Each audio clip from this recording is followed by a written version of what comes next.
அருட்பெரும் ஜோதி அருட்பெரும் ஜோதி தனிப்பெரும் கருணை அருட்பெரும் ஜோதி. இந்த திருவண்ணாமலை மாவட்டத்தில் செஞ்சியில் எங்களுடைய தீபம் கிராம ப்ராஜெக்டுக்காக, வில்லேஜ் ப்ராஜெக்டுக்காக நாங்கள் இந்த ஜோதிமா மலையில் இந்த ப்ராஜெக்ட் ஆரம்பிச்சிருக்கோம். இந்த இடம் ஏன் முதல்ல தேர்ந்தெடுத்தோன்றதுக்கான ஒரு விஷயம் இருக்குது. இங்கே நீங்கள் பார்க்குறது தான் ஜோதிமா மலை, கரிமா மலைன்னு சொல்லுவாங்க. இங்கே தான் நம்ம திருவள்ளுவர் பிரகாச வள்ளல் பெருமான் ஒரு 6 மாத காலமாக இங்கே தங்கியிருந்தாருன்ட்டு வரலாறு இருக்குது. இங்கே மலை மேலே தான் ஐயா ஒரு குகையில் தங்கி தவம் பண்ணியிருக்காங்க அப்படின்னு சொல்லிட்டு இங்கே ஒரு வரலாறே இருக்குது. ஸோ இந்த புண்ணிய பூமி நம்ம தேர்ந்தெடுத்தோம். அங்கே இருக்கிறது பார்த்திங்கன்னா அதான் வட்டக்கிணறு. ஸோ அந்த வட்டக்கிணறுல பார்த்திங்கன்னா ஆரம்பத்தில் தண்ணி எவ்வளோ இருக்குன்றதெல்லாம் எல்லாருக்குள்ளே ஒரு உணர்வு இருந்துச்சு. ஆனால் அருள்மழையா, ஐயாவோட அருள்மழையால் தண்ணி எங்களுக்கு நல்ல ஒரு ஊற்று கிடச்சி இங்கே பார்த்துக்குறீங்க. எத்தனை விவசாய நிலங்களும் பார்த்திங்கன்னா மிகவும் சிறப்பாக ஒரு நல்ல விளைச்சலை கொடுத்துருக்கு. அதுலேயும் பார்த்திங்கன்னா எனக்கு ரொம்ப ரொம்ப பிடிச்ச ஒரு விஷயம் என்னென்னா, நாங்கள் ஆரம்பத்தில் பார்த்திங்கன்னா எங்கள் ஜீவகாருண்யம் சொல்லுவாங்க. அது இந்த ஜீவகாருண்யத்தை உண்மையாகவே எங்கள் பாலகிருஷ்ணா எங்கள் நடைமுறைப்படுத்தினாங்க. நாங்கள் முதல்ல இங்கே விவசாயம் பண்ணும்போது இந்த வாழைத்தோப்பு நீங்கள் அங்கே பார்த்துருப்பீங்க. வாழைத்தோப்பு நாங்கள் கம்பு போட்டோம்.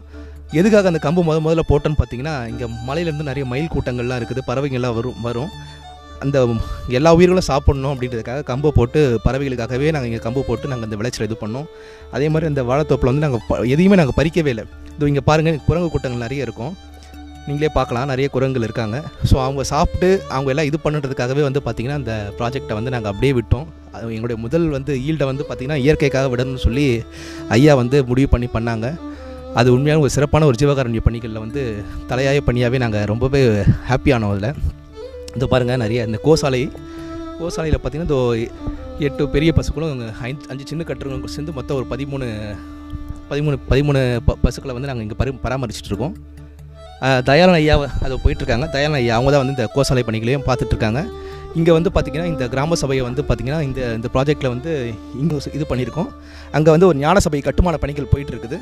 அது இல்லாமல் வருங்காலத்தில் பார்த்திங்கன்னா இங்கே ஒரு நூலகம், மாணவர்கள் படிப்பதற்கான அதுக்கான ஒரு அரங்கம், முதியோர் இல்லம், இப்படி சொல்லிட்டு நிறைய ப்ராஜெக்டில் இங்கே பண்ணணும்னு சொல்லிட்டு எங்களுடைய கனவு திட்டங்கள் நிறைய இருக்குது. மக்கள் பணி எல்லாமே மக்களுக்காக, மக்கள் பணி தான். அத்தனையுமே சிறப்பாக அமையும். திருவள்ளுவர் பிரகாச மிக விரைவில் நினைவாகவும் சிறப்பாகவும் நடக்கும்ட்டு நாங்கள் ரொம்பவே சந்தோஷமாக இந்த இடத்துல சொல்லிக்கிறோம். நன்றி, வணக்கம்.